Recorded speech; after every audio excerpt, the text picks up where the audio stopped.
candidato y que al trabajador se le va a pagar lo que la ley exige.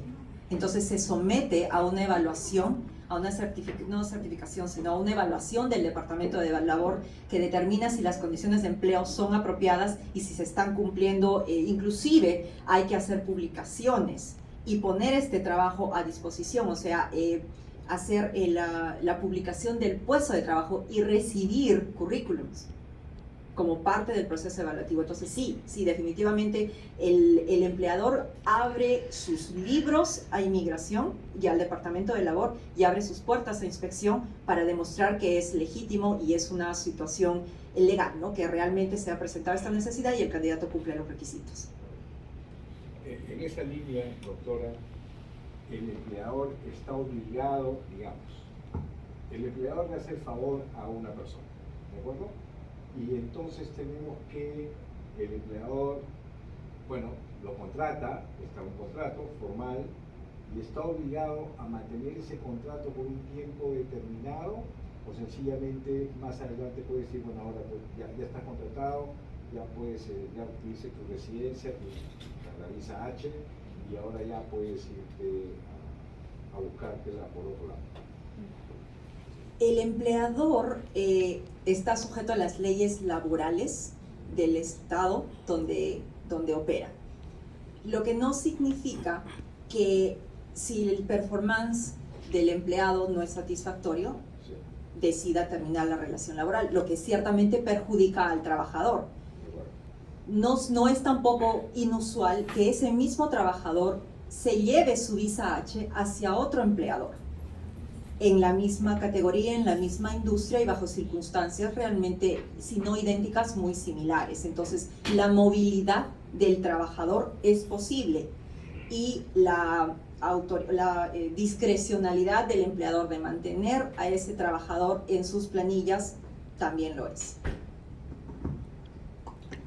Muchas veces lo que sucede en estos casos es que lamentablemente el patrocinador, la empresa, no está dispuesta a pagar lo que en realidad el empleado debe de ganar. El abogado tiene que mandar a buscar lo que se llama determination, una determinación, entonces lo que el salario de esta persona debería de ser basado en su experiencia. Entonces, cuando se recibe esta determinación del Departamento de Labor, algunos empleadores se echan un poco para atrás y no quieren proceder con la petición, porque vamos a suponer, tal vez un cocinero que se especializa en comida italiana debería estar ganando, no sé, digamos que $30 a la hora, digamos cualquier número, pero el restaurante solamente quiere pagarle 15. Entonces el Departamento de Labor no va a poder aprobar esa aplicación porque esta persona no está ganando lo que debe de ganar, basado en su experiencia. Ese es un problema. Y lo otro es que algunas veces los empleadores no están muy de acuerdo o no quieren dar acceso a su información financiera. El empleador tiene que mostrar que su empresa está haciendo suficiente dinero, ganancias, como para pagar los gastos de operación de negocio, más el salario de este aplicante a nivel que el Departamento de Labor requiere. Entonces, algunas veces esto es un problema también. Ahora, vamos a suponer que todo salió bien, el aplicante recibió su residencia y la pregunta es quizás, ¿por cuánto más tiempo tengo que seguir trabajando para esta empresa? ¿Podría yo buscarme otro trabajo ahora que ya soy residente? En realidad no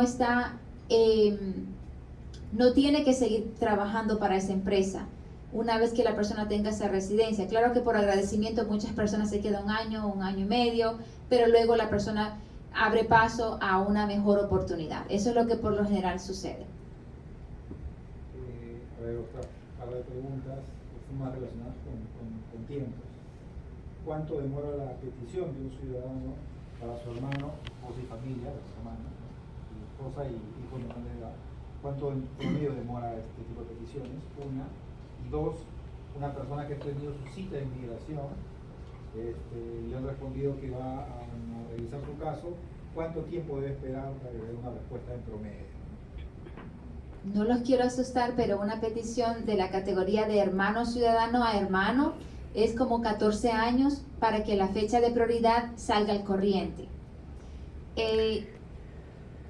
estos números cambian. Cada mes sale un bulletin con las fechas que ha adelantado por cada categoría, pero no nos podemos confiar al 100% en estos números, porque algunas veces, lamentablemente, en vez de adelantar, hay retroceso, hay retrogression. Entonces, algunas veces tal vez va adelantado por 6 meses, pero de repente 3 meses más en el futuro lo retrocede en la fecha. Entonces, pero es un averaje de 14 años en este momento.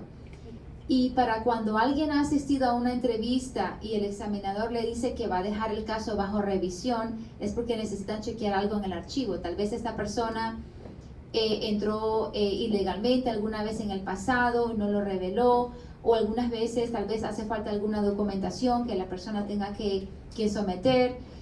Por lo general, ese mismo día le dan una carta al aplicante, ahí le dicen, usted no va a recibir una decisión, nosotros tenemos máximo 120 días para tomar una decisión, al no ser que el oficial le escriba una fecha diferente en ese papel. Por lo general, cuando alguien va a una entrevista, eso es lo que sucede, recibe una carta diciendo que el caso queda bajo revisión y ahí le dicen el tiempo que tiene que esperar. Y por lo general, los oficiales dan esto porque de esa manera la persona no va a estar escribiendo cartas al 5º día después de esa entrevista. Lo hacen con ese propósito para que la persona sepa que no va a recibir nada antes de esa fecha que le están indicando. Una consulta. Mi nombre es Jenny Pajuelo León. Bueno, he sido candidata al Congreso por los Peruanos del Exterior. Soy líder comunitaria, humanitaria, y más que todo hoy en día recibo muchos casos. Ahora hace poco he tenido un caso de una peruana en Miami, que su hijo vino aquí, entró a los Estados Unidos y está actualmente en la frontera, lo han agarrado, está en proceso de deportación. Le dijeron que necesitaba un abogado para poder ayudarlo para que pueda ingresar acá a los Estados Unidos. Ella está en Miami y lamentablemente ella no tiene documentos, está enferma, no tiene dinero para abogado. Y está desesperada porque su hijo está allá, y también en el Perú la situación de Perú está crítica. Inclusive en Perú, cuando tú eres empresario, si no pagas un cupo, te pueden matar. Entonces él está allá pedido para matarlo. Entonces él por eso vino huyendo, para que no lo vayan a asesinar, vino para acá en la frontera, y él actualmente está en la frontera. Tiene un código, la señora me mandó su código, todo. ¿Qué posibilidades o nos pueden dar la información? Hace poco usted habló de que existen abogados gratuitos que ayudan en esos casos. Si me podría dar la información, porque me imagino que no solamente esta señora en el caso de su hijo es la única. Debe haber muchos casos como eso y carecemos de información. Porque yo misma estuve indagando en Google porque empecé a ayudarla, a tratar de ayudar. He llamado a 20,000 gente de abogados, nadie me ha dado razón. Hasta el día de hoy estoy preocupada por ese caso. Entonces me gustaría que nos ayudaran y que nos dieran la información exacta, dónde la señora puede acudir, a quién hay que llamar, el teléfono, la dirección, quién nos puede ayudar para que este muchacho peruano pueda ingresar a los Estados Unidos. Bueno, mire, en este momento hay el Colegio de Abogados de Migración AILA, la Asociación de Abogados de Migración, hace poco envió un grupo de abogados voluntarios a la frontera para analizar y poder asistir en esta parte de la crisis, ¿no? Para evaluar los casos, conocer en tiempo real qué era lo que estaba pasando.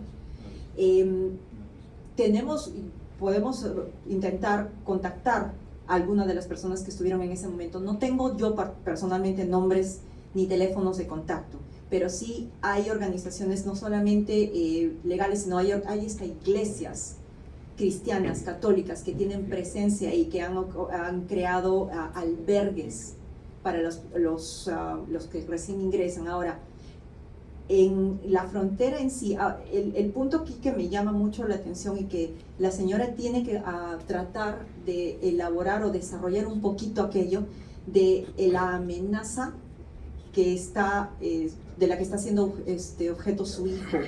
Porque está siendo cierta y si él tiene como demostrarla, él puede aplicar a asilo.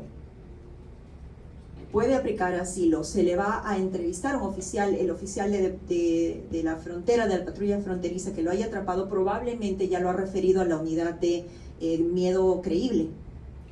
Se les entrevista y dependiendo de que si el relato es verídico, es probable, y el testimonio es creíble, a él pueda hacer que le permitan salir de detención. Van a buscar contacto con la mamá o con quien se vaya a ser responsable. No sé si él es mayor de edad, menor de edad. Mayor de edad. Mayor de edad, ok.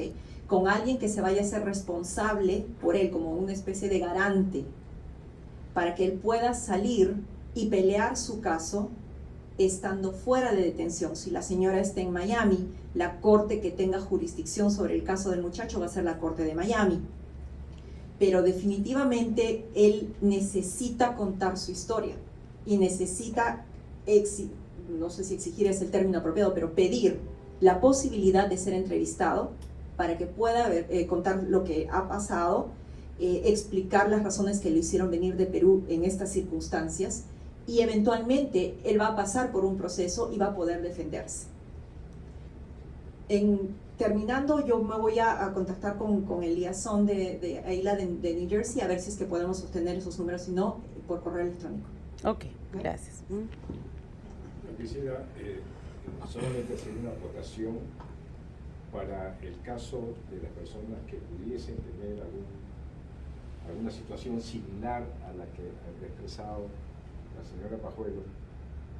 Nosotros en el consulado tenemos publicado en la página del Facebook toda la relación y los enlaces de las páginas web de las organizaciones que brindan el servicio a la comunidad de forma gratuita, que tienen que ver con asuntos de migratorios, de violencia y otras cosas. Eso lo encuentran ustedes en el Facebook del consulado y ahí están las páginas web a las cuales uno puede contactar. Okay. Una acotación. Perfecto, gracias. Y con referencia a la misma pregunta de la señora Pujol, yo soy la co-chair de la organización que dice acá la abogada de AILA para el departamento del comité de asilo. Voy a también asistirle a conseguir la información local porque tenemos un chapter en cada estado. Entonces yo soy el co-chair de asilo acá en New Jersey para AILA. El AILA, como ella dijo, es una organización de abogados de inmigración a nivel nacional. Entonces, de esa manera vamos a, primero Dios, hacer el enlace con alguien local allá que me pueda asistir. Perfecto, gracias, muchas gracias.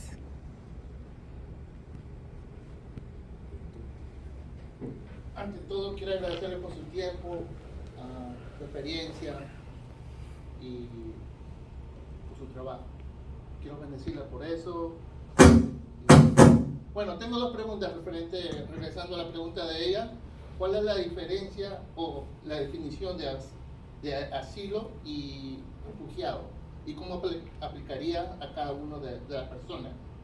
Mi otra pregunta es, ¿cuál es la diferencia entre una persona entrando por la frontera y si se casa, y la otra, el otro caso es cuando viene el turista y se casa y se queda aquí? ¿Qué dice la ley al respecto?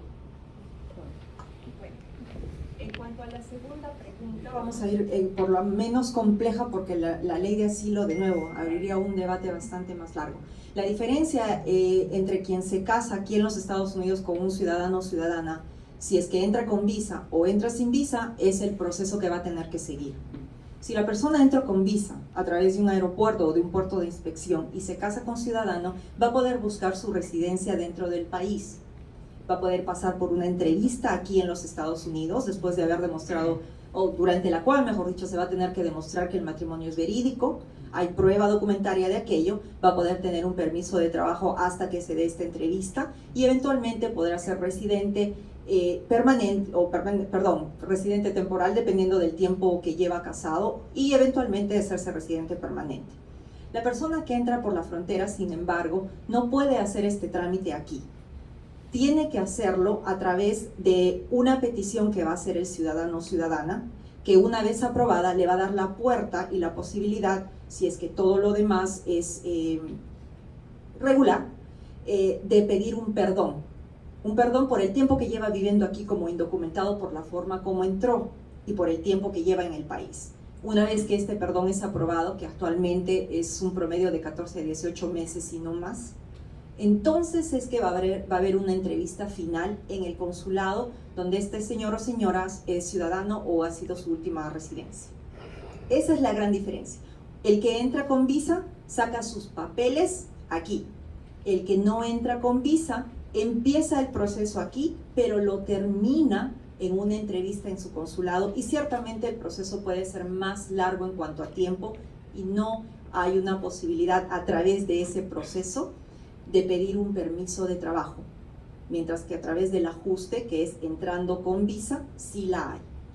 Entonces, si el proceso entra y tiene que regresarse a su país a recibir su residencia. Así es. Si es que entra por la frontera, así es como debe completarlo. ¿No puede ser acá?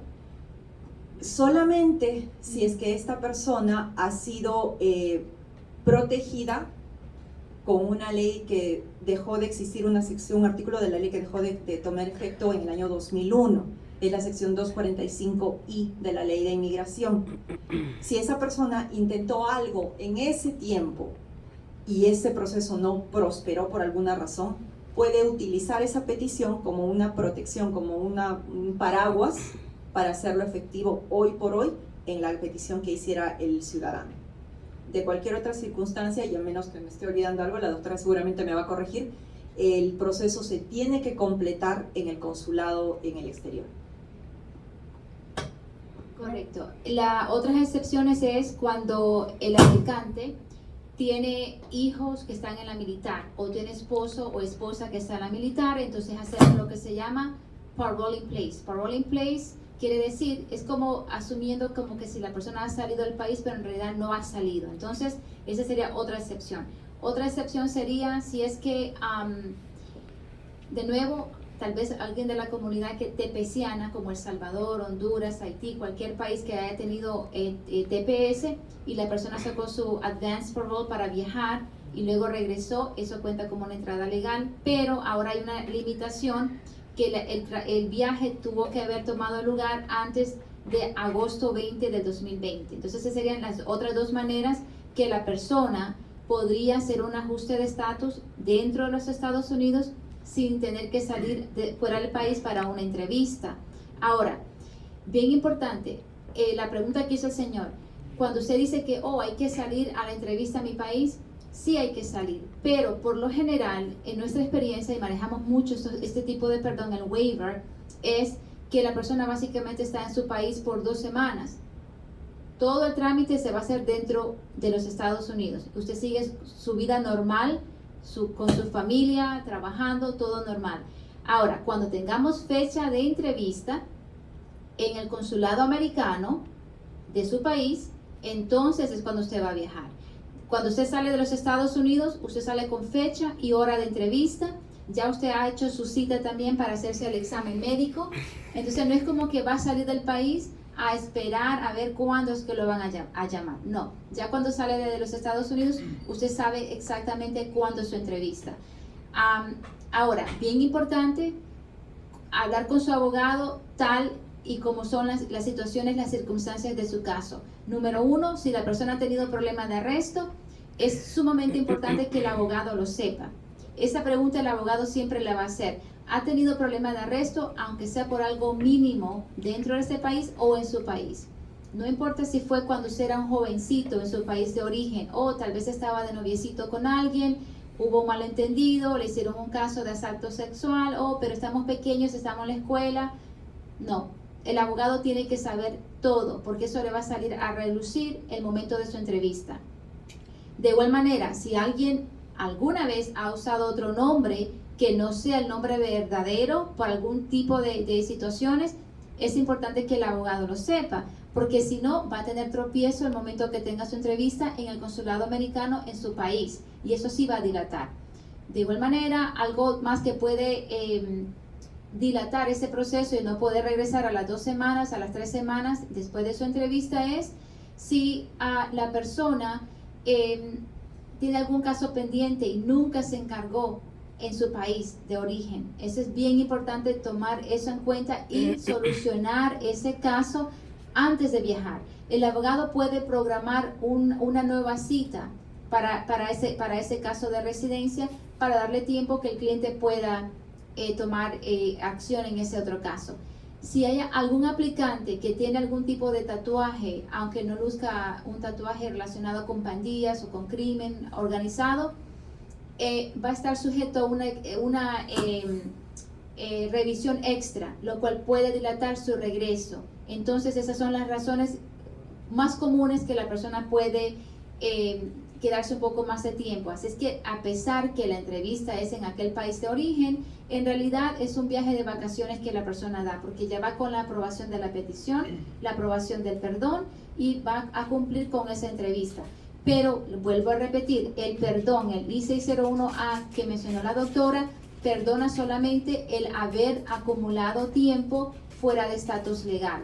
Quiere decir que si la persona tiene una convicción por robo, una convicción por violencia doméstica, quizás necesite un waiver o otro perdón, este no va a cubrir esa convicción. Eso es bien importante. Muy amable.